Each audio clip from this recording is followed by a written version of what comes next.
अगस्त 2024 बांग्लादेश में एक नया दौर शुरू हुआ, लेकिन कुछ लोगों के लिए ये दौर उम्मीद का नहीं, डर का था। यह है हिंदूज इन बांग्लादेश की सच्चाई।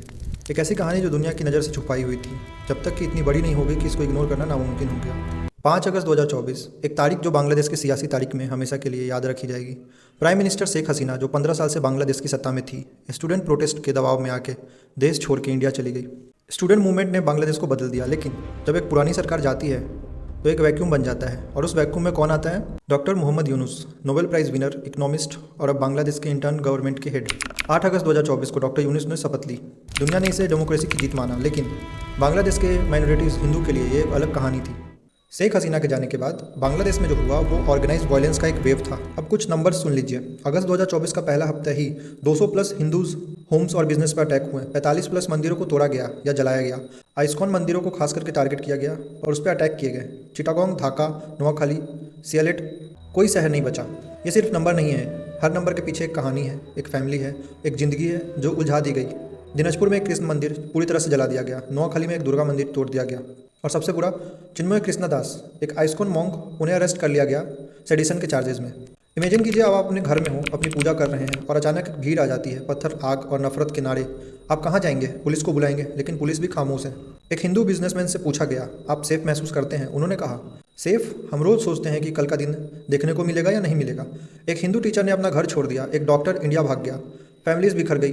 बच्चे स्कूल नहीं जा पा रहे। यह है ग्राउंड रियलिटी। और सबसे दर्दनाक बात, यह वायलेंस रैंडम नहीं था, यह प्लान्ड था। हिंदूज के घरों को आइडेंटिफाई किया गया, मार्क किया गया और फिर सिस्टमेटिकली अटैक किया गया। अब सवाल यह है कि डॉक्टर यूनुस की इंटरिम गवर्नमेंट ने क्या किया? इनिशियल डेज में बिल्कुल कुछ नहीं किया, कंप्लीट साइलेंस। जब इंटरनेशनल प्रेशर बढ़ा तब जाके कुछ स्टेटमेंट्स आए, हम सबकी सेफ्टी इंश्योर करेंगे, बांग्लादेश में माइनॉरिटी सेफ है।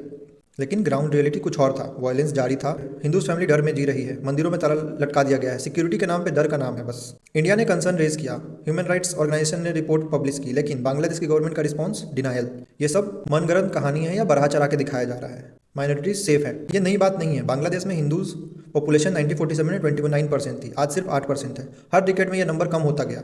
1971 में बांग्लादेश लिबरेशन वॉर के वक्त भी हिंदू माइनॉरिटीज को टारगेट किया गया था। फिर 90s, 2000 हर पॉलिटिकल चेंज के साथ हिंदूज को प्राइस चुकानी पड़ी है। क्यों? क्योंकि बांग्लादेश में एक परसेप्शन बना दिया गया कि हिंदूज इंडिया के सिंपैथाइजर है। शेख हसीना को इंडिया फ्रेंडली माना जाता है, तो जब वो गई तो Hindus become the easy target, political frustration का आउटलेट। अब इस पर बात करते हैं कि इंटरनेशनल प्रेशर या फिर इंटरनेशनल रिस्पॉन्स क्या था। इंडिया ने ऑब्वियसली स्ट्रॉन्ग प्रोटेस्ट किया। मिनिस्ट्री ऑफ एक्सटर्नल अफेयर ने मल्टीपल स्टेटमेंट्स इशू किए। इंडियन मीडिया ने कवरेज दिया। यूएस डिपार्टमेंट ने भी कंसर्न एक्सप्रेस किया। ह्यूमन राइट्स काउंसिल में भी ये मुद्दा उठा, लेकिन प्रैक्टिकली कुछ नहीं हुआ। करंट सिचुएशन की बात करें तो आज भी कंडीशन कोई अच्छी नहीं हो गई। आज भी रोज़ दंगे हो रहे हैं, रोज़ घर जलाए जा रहे हैं, रोज़ मंदिरों पर अटैक किया जा रहा है। अभी लेटेस्ट केस आपने सुना होगा दीपू चंद्र दास की। अभी भी रोज़ अटैक्स हो रहे हैं, लोगों को लिंच किया जा रहा है, मॉब लिंचिंग चल रही है, मंदिरों पर अटैक हो रहे हैं, लोगों के घर जला दिए जा रहे हैं और टोटली डिस्ट्रक्शन का माहौल है।